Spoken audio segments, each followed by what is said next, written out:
Good evening, everyone. My name is Paul Mirabelli. I'm the mayor in Mountainside.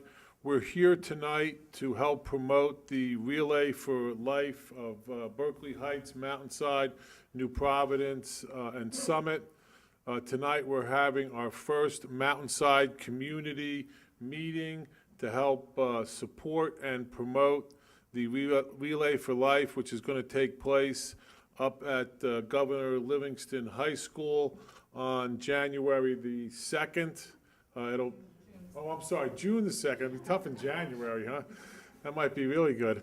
On June 2nd, it'll start at 6 p.m. with the opening ceremonies, and then all the participants will circle the track for the next 12 hours, which is to signify that cancer never sleeps. So at this time, I'd like to turn over our program to Linda Weber, who is the event chair. Thank you, Linda. First, let me say thank you for having us here tonight. We also have Melba Smalley, who is our event co-chair with us, and Deirdre McGinnis, who is the Senior Director of Special Events and our staff partner at the American Cancer Society, an all-around terrific woman. That is a picture of me at the event last year. It's the only reasonable picture of me that exists in the world, I think, so I kind of had to leave it in the presentation. Just kidding. Anyway, thank you so much, Mayor Mirabelli. Thank you, Councilwoman Andre, for having us here tonight. We were really honored to have Mayor Mirabelli speak at last year's opening ceremonies, and then again this year for a couple minutes at our kickoff event. This is a huge event for us. It is the signature event of the American Cancer Society, and we are excited to try and really expand the participation by the residents of Mountainside in the event. As the mayor said, we do cover, even though the event is in Berkeley Heights, there are a lot of Mountainside kids already in particular involved that are students at Governor Livingston High School. But in addition, we do draw a lot of participation from New Providence and Summit as well. So when Mayor Mirabelli reached out last year and offered to really help promote within Mountainside, we were very excited to take him up on that offer. Relay for Life really was the first social network, if you think about it. Back in 1985, a physician named Dr. Gordy Klatt started the Relay for Life, raising $27,000 walking around a track all night. The next year, one of his patients decided to join him, and that was kind of the beginning of the Relay Social Network. And that was 27 years ago at this point. I remember we celebrated the 25th anniversary not that long ago. But the social network concept, right, is to reach out and bring more people in, and you know someone who knows someone who knows someone. And that's how we build the Relay experience. It's not just an event, it really is an experience, and we're excited to get more of you involved in that. In 2011, we were, Relay book. In 2011, we were the largest event in the Eastern Division of the American Cancer Society. The Eastern Division is the entire state of New Jersey along with the entire state of New York. There are 350 events in the Eastern Division, and we were number one. We raised over $365,000 at our Relay for Life event last year, and our goal this year is a little bit higher than that. So we welcome any participation that you guys can bring. We have a huge planning committee this year, and in the future, if any of you are interested in participating on our committee, we'd love to talk with you. We have almost 40 people this year. It really has grown as the event has grown, and these are people that work really starting in September, but some year-round to make the event happen. What is the event? The event is teams of people that raise money and then get together for, as Mayor Mirabelli said, starting at 6 p.m., 6:30 p.m., to walk the track all night because cancer never sleeps. And as we go through the evening, celebrating survivors, remembering those we've lost to cancer, and fighting back against this horrible disease, we go through the stages that a cancer patient goes through. So that's the whole idea behind doing it overnight and doing it as a relay, teams of people who raise money. We also use Facebook. We mentioned Relay being the first social network. Facebook also an important social network. We use Facebook. We have a Facebook page. So please go and like Relay for Life of Berkeley Heights when you get a chance, and you'll see what we do as we go through this whole process. The first thing you do to get ready for a Relay event is to form a team. And there are a lot of different ways you'll see as we go through this to get involved. But we do have over 1,200 participants last year. We're up to 700 or so so far this year. We'll probably hit 1,200 again or more.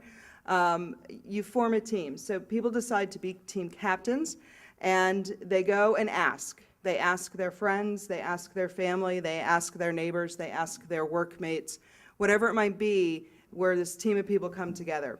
We actually have one of the highest youth participations in the Relay community, and almost 80% of our teams are youth teams, mainly high school kids up at Governor Livingston, New Providence High School in particular. But we also have quite a few teams from Columbia Middle School, and I think one or two from Summit Middle School. So we'd love to talk about maybe starting to get some of the Deerfield kids who might be interested involved.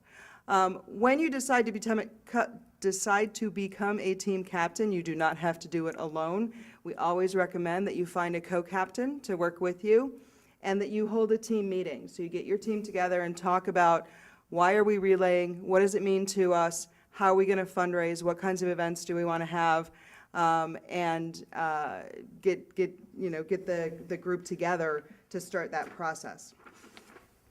You can sign up online. Everything we try to do as much as possible online. This is our page. It's relayforlife.org, Berkeley Heights, NJ.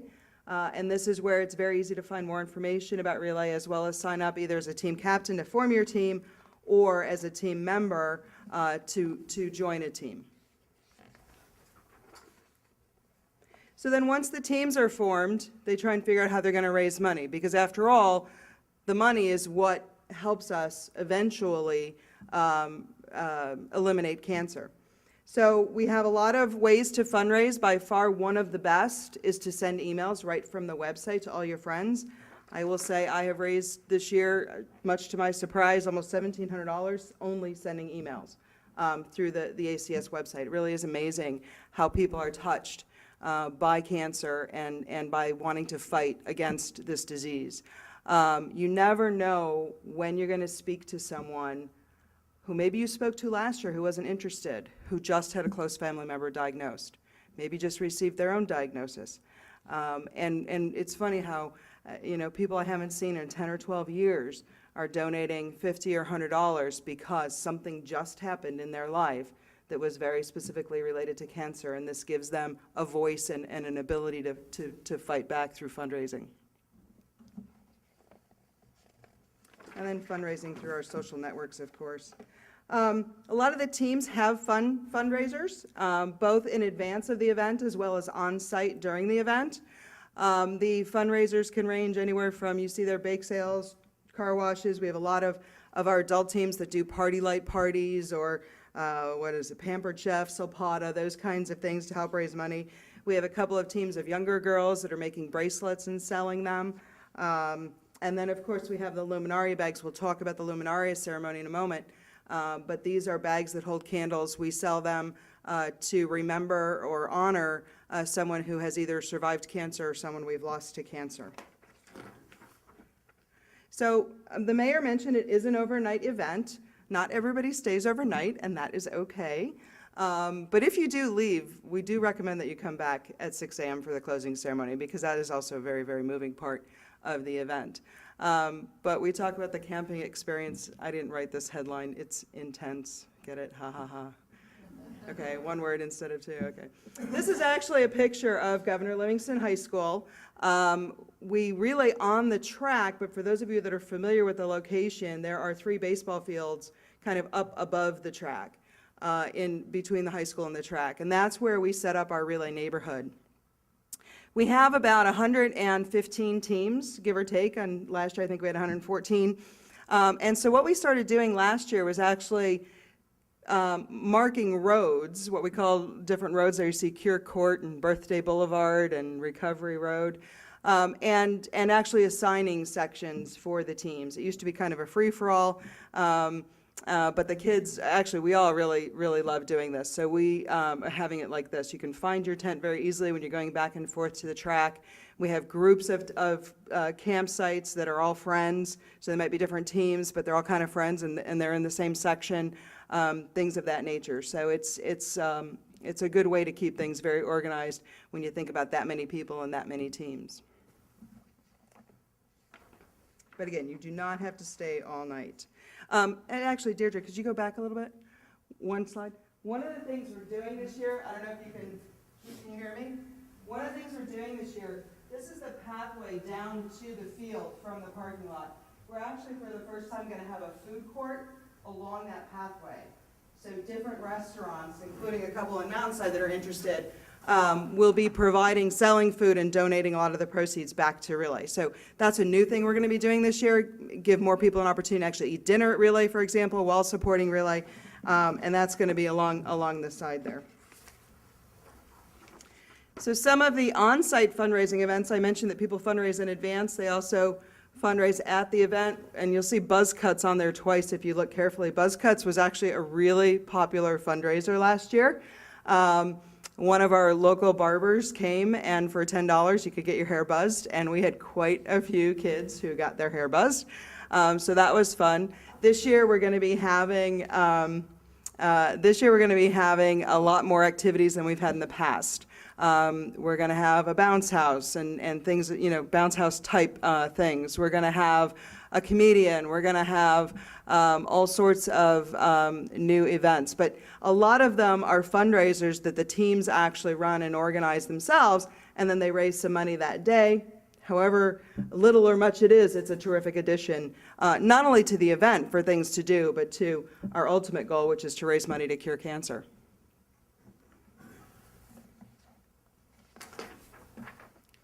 This is our schedule for the event from last year. You can see we open our tent city usually around 3 o'clock, and that's when the teams come in and start to set up their tents. The survivor reception, last year started at 4. I think we're going to start at 4:30 this year.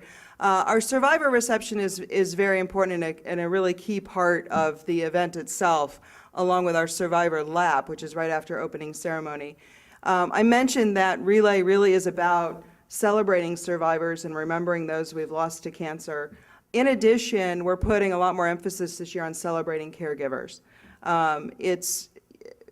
Survivors wouldn't be, in many cases, where they are without their caregivers, and caregivers are a really important part of the process. Our survivor reception is actually sponsored by Overlook Hospital. It's held in the Governor Livingston cafeteria. And all survivors and their caregivers are welcome to attend free of charge.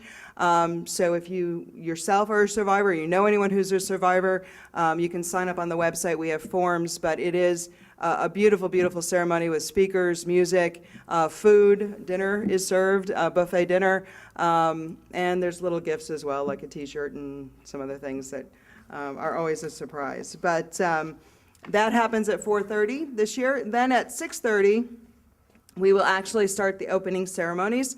Because we're having the food court this year, we want to give people an opportunity to eat dinner with their families, and we're going to start the opening ceremonies at 6:30. Those will go for about an hour, including the survivor lap. We always open Relay after the ceremony with the first lap on the track being saved or used to honor survivors. So survivors that can, and we've had people in wheelchairs, we've had people in the golf cart, or golf carts, plural, that we borrow from Union County, go around the track in the golf carts, but that first lap is to honor our survivors. Then the second lap, we ask the caregivers to join in. And then after that, it's kind of the whole thing everybody gets going. So I think the next slide is actually celebrating our caregivers and survivors. So what I'd like to do now is show you a little video, a caregiver video that we have, and then we're going to have our first speaker who's not me. Can we turn on the lights a little bit? Is that possible? Or turn it off? Ooh, even better.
Well, that'll get the tears out of my eyes.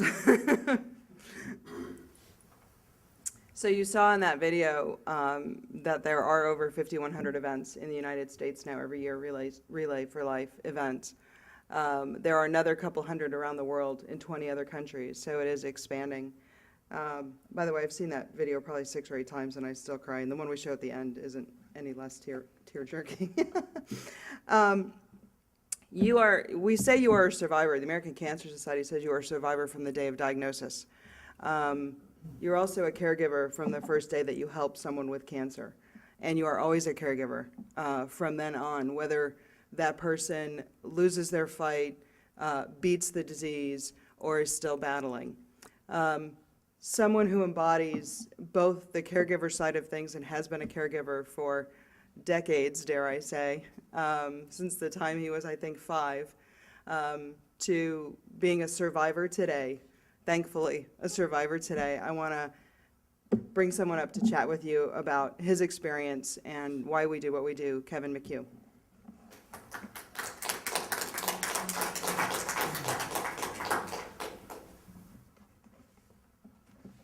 First of all, it's my privilege to be here the 3rd time. First time I came in, well, one of the first times was for the football awards. We won a Super Bowl, 6th grade. That was in 2007. We got a proclamation. This being the 3rd time, the other one was for a ticket that I beat. So they've all been pretty good. Yeah, so talking about, how long I've been caregiver, I guess, which, you don't really think about it when you're doing it, because it was actually Linda that told me that.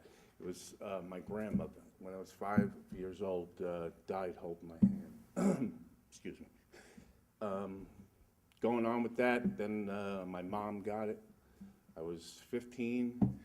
Then in 2006, my wife lost her battle. My late wife lost her battle to that. And then in June of last year, probably shortly after the last relay, I was diagnosed with cancer. But, we always look to the good, and we move on with it in my family. That was the expression my father had when I was 15, is how we're going to get through this, Dad. Move onward.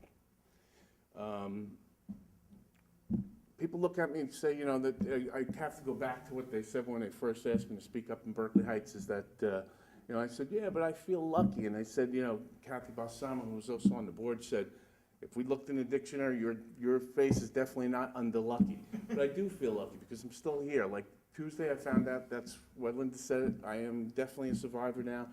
Right at this moment, I am cancer-free as of Tuesday. It's out of my bone marrow. It was in my bone marrow up to Tuesday, as far as I know. Thank you again. But doing the Relay for Life is really a great thing.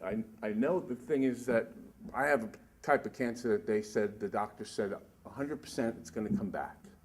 Well, I don't know how they say that, because 100% they can't say that it's not going to come back. So I don't know 100% that it is going to come back.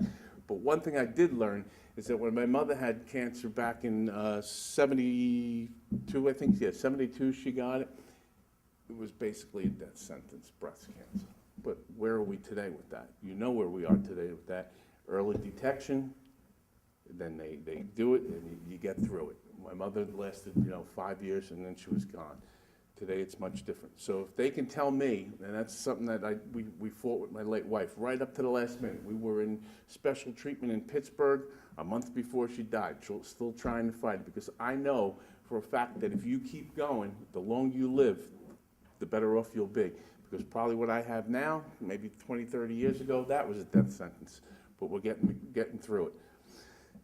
Part of that is because of Relay for Life is how this happens, because people keep raising money and keep pushing for it. It's a great thing that you're here tonight, and I know that Linda appreciates it, because she really puts in hard work with it.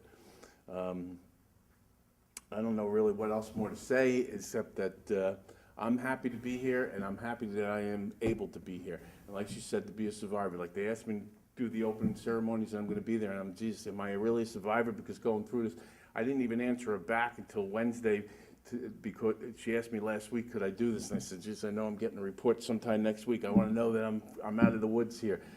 Other things on my mind. But then when you start to think about it, when you say, are you a survivor, I guess if you can walk up here if you can, crawl up here, if you can wheelchair up here, you are a survivor. You're still fighting the fight. As far as being a caregiver, it's just something we do, right? I mean, no one knows they have it. Early detection, something that Linda said before, is definitely sure, because right now I know I'm cancer-free. And one of the questions that I think should be asked, do you know? That's early detection. Okay, you should be getting definitely checked. That's it. We look forward to seeing you in June. And again, thanks to Mountainside, and thanks to the mayor for trying to get Mountainside much more involved, because we need you. There is a lot of kids from Mountainside up there, and if you haven't been to this event yet, you're going to like it. It's a lot of fun in the beginning, and I don't know, I've slept at a few, but I don't know if I'm going to do that this year. But it's a great thing. Thank you for being here tonight.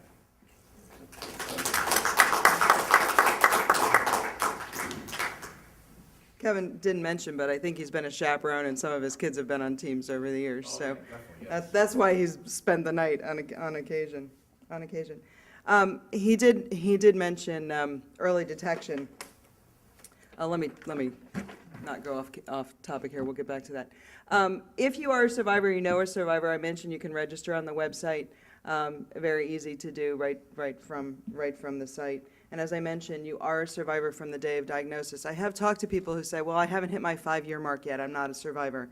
No, that person's already survived 5 years or longer since the diagnosis. So from the day of diagnosis, you are a survivor. I also say to people, you don't know how long you had it, how long you survived with it before you were diagnosed. And you may never know. So you're a survivor from the day of diagnosis. Okay, so it's not about the money. It is about what the money can do. And one of the things the money does, or a number of the things the money do, are research, education, prevention. We mentioned early detection, screening, and a lot of patient and family services, or you might want to call them survivor and caregiver services. The American Cancer Society and a number of other organizations released a study yesterday. It was written about pretty extensively in the press today about how early detection is saving lives, how the mortality rates are dropping, the survival rates, particularly in childhood cancers, are significantly greater than they were less than 10 years ago. So the money is making a huge difference in terms of the research, finding, investing. In fact, the American Cancer Society invests more money in research than any other non-governmental agency in the fight against cancer. In addition, there are studies like what's called the Cancer Prevention Study. There's something we call CPS-3, or American Cancer Society calls CPS-3, which is a huge study. Eventually will be over 300,000 people that are studied longitudinally from not having cancer through a significant period of their lives, to try and again find out more and more about what causes cancer, what are the contributing factors. And this is the third study. The first two have already given us a lot to learn from and have contributed to the healthy habits that we try to practice, and a lot of what we know about how obesity and physical inactivity and things like that can actually contribute to cancer. In New Jersey in particular, because a lot of times you might get involved and people will ask you, well, what does my money do in New Jersey? In New Jersey in particular, the American Cancer Society has been pushing for smoke-free hospitals and universities, and we're now up to 85% of our hospitals and universities in the state of New Jersey are smoke-free. So that's a huge step forward in terms of starting to try to eliminate lung cancer, for example. Here's a doctor in the Eastern Division annual report at the Cancer Institute of New Jersey, who is doing some really groundbreaking research with the breast cancer genes right here in the state of New Jersey, funded by the American Cancer Society. So these are the kinds of things that your money, the money that you raise, is going to. In addition, in terms of patient and caregiver services, family services, we have things like the Hope Lodge, which is a facility in New York on 32nd Street, which provides place for people that are undergoing treatment. I mean, we're lucky to live so close to probably the best medical city in the world, New York City, let alone the great facilities that are here in our state. And Hope Lodge provides for people that do have to travel for their treatment, provides them support. There are 30 Hope Lodges in the U.S., and they've helped house 55,000 different patients in their treatment. In addition, American Cancer Society supports something called the Road to Recovery, providing transportation. One of the biggest things is getting getting survivors to their treatment. And so there are a lot of different services right here in New Jersey that your money will help support.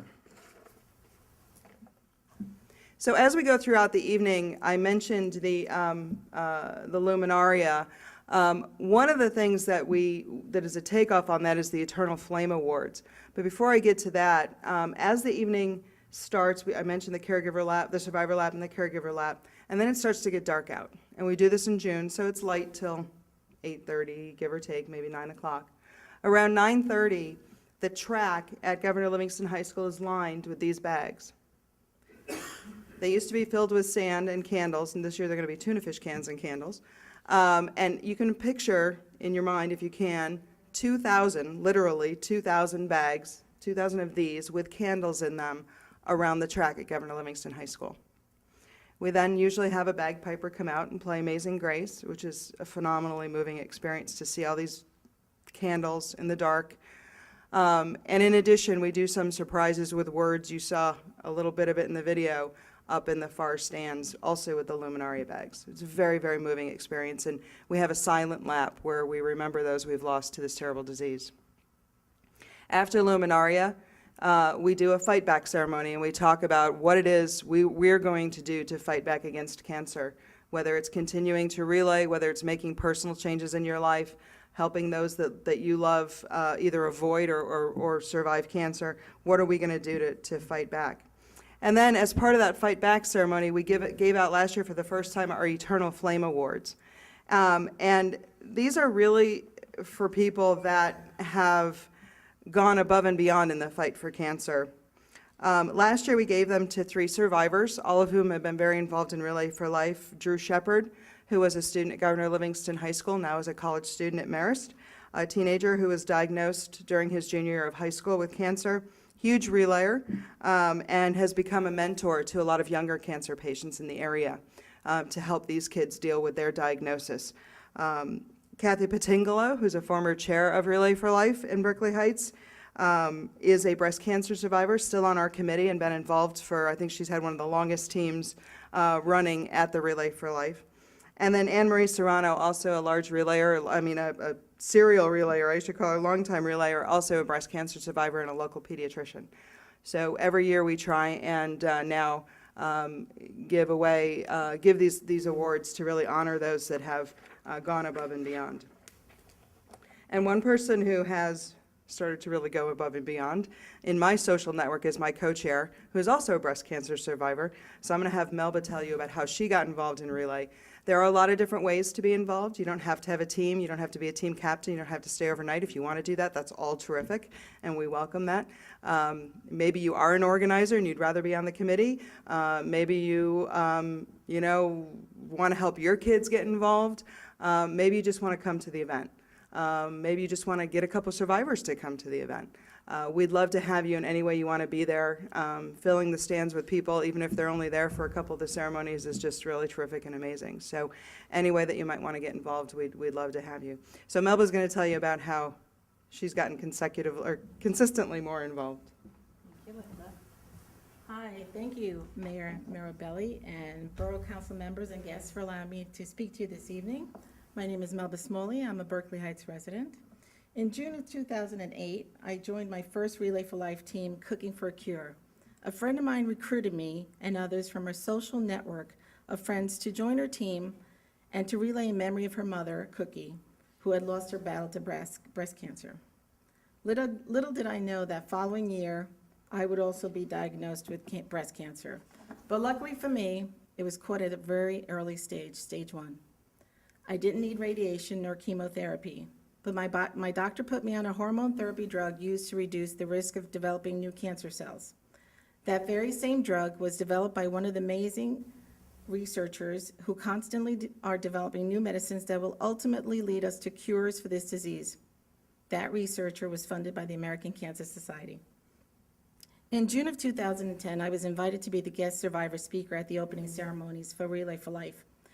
That day began with a celebration of life at the Survivors' Dinner, followed by the opening ceremonies and the very memorable first lap, the Survivors' Lap. I will never forget the tears, the smiles, the high fives I got, and the applause that I received and shared with my co-survivors as we walked our first lap around the field. And last summer, my dear friend Linda Weber called me while I was on vacation, and she asked me if I would be interested in co-chairing this year's event with her. I told her I would think about it and get back to her when I got back to Berkeley Heights. I work full-time in New York City. I have twins with a very busy schedule. I'm on another board for another organization, so there was no way I could take on more responsibility than I already had. So I picked up my BlackBerry and I was ready to text Linda and say, I can't do it. And just as I opened it, there was an email from a good friend of mine that said, Melba, I just finished my first chemo treatment.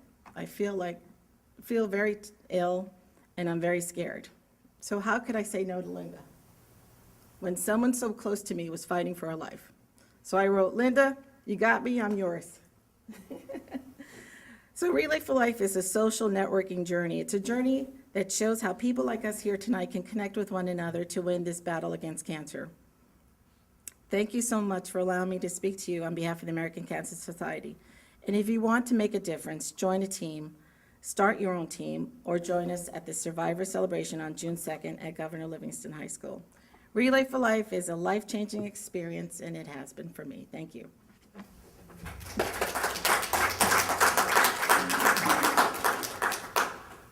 The whole New York City thing doesn't get me. I work in New York City too, so that wasn't going to work. That wasn't going to work. Okay. There are a lot of great resources on the American Cancer Society Relay for Life website. You can go to relayforlife.org. You can go to relayforlife.org/Berkeley Heights NJ, which we showed up there earlier. And one of the things as I've gotten more involved, I try to read more and more about it. One of the reports that I've been poring over recently is the annual report for the Eastern Division. And from the annual report, there was a statement that I saw that I thought was a good way to end before our final video. And it says, we believe there's never been a better time to beat this disease, or for more people everywhere to hear happy birthday another year. Some of you may have seen the commercials on TV, Justin Bieber and Celine Dion and others that are singing happy birthday, because the American Cancer Society is the official sponsor of more birthdays. So I thought that was a great quote. It is a great time to get involved. It is a great time to beat cancer.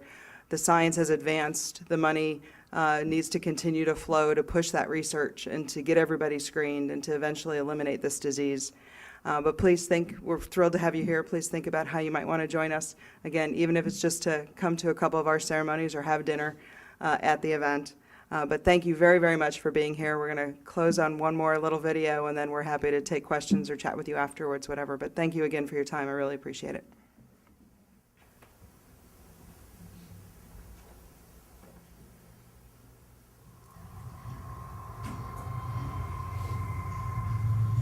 It's a pretty powerful word, huh? Hey, I'm Ann.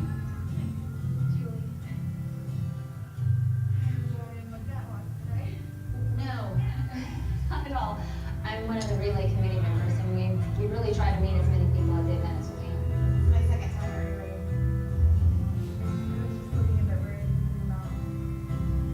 but my mom was diagnosed with colon cancer. Seems like that was only My dad was diagnosed with prostate cancer. We held on to hope every day. And I didn't realize how much I was going to need Relay to help me get through the experience of losing my father. I was so glad somebody asked me to come here years ago. And I'm really glad you're here too. So, whose team are you on? Margaret's Marchers, in honor of my mom. we have a really great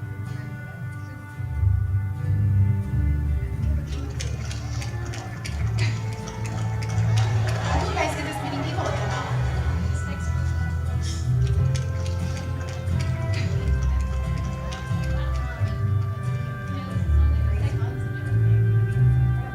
We just told as many people as we could the Relay story.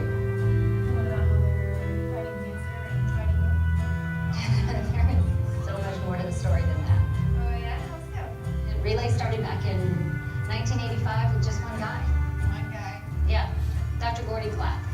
He wanted to show what someone fighting cancer endures, so he proved it by running around the track for 24 hours. And he raised $27,000 that first year.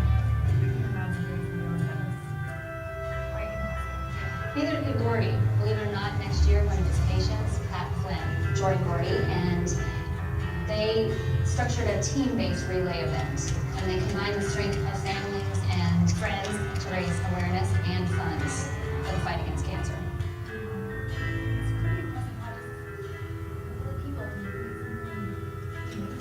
Well, relay keeps becoming even more impressive. Over the last 27 years, ACS and the volunteers and staff have made this the largest not-for-profit activity in the world. Over 4 million people will participate in Relay for Life in 2012, and 5,200 relays in the United States, and approximately another 1,000 in 20 other countries. Relay is growing every year. It is really becoming a global movement. Well, if we're going to save more lives faster, every one of us has to work to involve as many people as we can, and raise as much money as we can to support the American Cancer Society. And we need to support their research, their outreach programs, their education, their community services and support. We don't apologize for what we call our passionate aggression to end this disease. We ask others to join Relay, to make contributions to the American Cancer Society, and we need people like you. And you. That's how you got all these people here? You just told them the story and asked them to come?